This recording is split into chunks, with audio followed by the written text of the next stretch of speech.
bahwa daerah perkotaan itu merupakan pusat pertumbuhan suatu wilayah karena sebagian besar aktivitas terpusat atau banyak dilakukan di daerah perkotaan. Ya, itu kelompok diskusi 1, berkembangnya pusat-pusat pertumbuhan, perubahan penggunaan lahan. Menurut hasil diskusi kami, dari kelompok 1, perubahan penggunaan lahan. Kita mengetahui bahwa sekarang itu banyak lahan pertanian dialihkan fungsinya menjadi pertanian, misalnya seperti pembangunan pemukiman. Alih fungsi lahan ini artinya beralihnya fungsi sebuah lahan untuk menampung aktivitas kegiatan manusia. Ya, jadi itu hasil diskusi kelompok 1 mengenai berkembangnya pusat-pusat pertumbuhan dan perubahan penggunaan lahan. Salah seorang dari kamu simpulkan hasil diskusi kita pada hari ini. Hasil diskusi kelompok 1, hasil diskusi kelompok 2, dan hasil diskusi kelompok 3.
Dijadikan sebagai lokasi pemukiman atau tempat tinggal, lokasi industri, lokasi perdagangan, lokasi perkantoran, dan lain-lain. Lalu orientasi mata pencarian penduduk. Kalau kita lihat mata pencarian penduduk di pedesaan itu bertani dan beternak.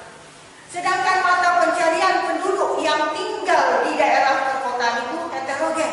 Ada manajer, karyawan, guru, dokter, dan sebagainya. Lalu berkembangnya sarana dan prasarana. Sarana dan prasarana ini sangat dibutuhkan dalam interaksi antar ruang yang satu dengan ruang yang lainnya tidak bisa berinteraksi kalau tidak didukung oleh sarana dan prasarana yang lancar. Lalu perubahan sosial budaya. Banyak itu budaya-budaya asing yang masuk ke negara kita yang tidak sesuai dengan nilai dan norma yang ada di negara kita.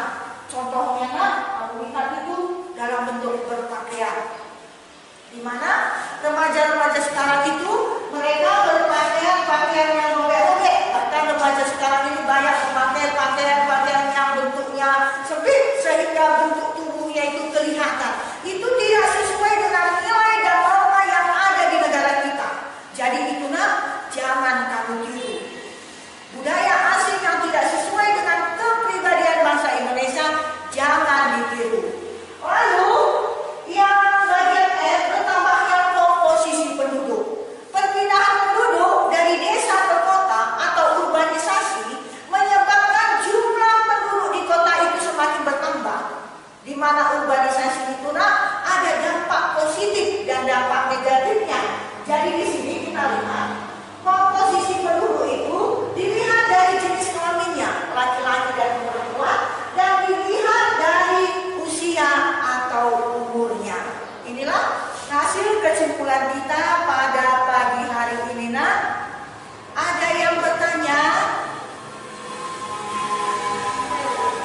Ya, apa pertanyaannya, nak? Apakah hubungan sarana dan prasarana transformasi dengan dampak interaksi antar ruang? Ya, ada pertanyaan kawan kamu, si case-nya, pertanyaannya, apakah hubungan sarana dan prasarana transportasi dengan dampak interaksi antar ruang? Coba aku, siapa yang bisa menjawab? Ya, Eda. Kalau sarana dan prasarana transportasi lancar, maka interaksi antar ruang juga berjalan dengan baik. Interaksi antar ruang dapat berupa pergerakan orang, barang, dan informasi. Jadi, Ibu mau bertanya, bagaimana pembelajaran kita pada pagi hari ini? Apakah menyenangkan atau tidak? Ya, menyenangkan. Jadi, nak, besok kita lanjutkan dengan materi kita, yaitu mengenai letak dan luas negara Indonesia. Sekarang, nak, kita tutup dengan doa. Ayo ketua kelas, pimpin doanya. Teman-teman, sebelum kita mengakhiri pelajaran kita, ada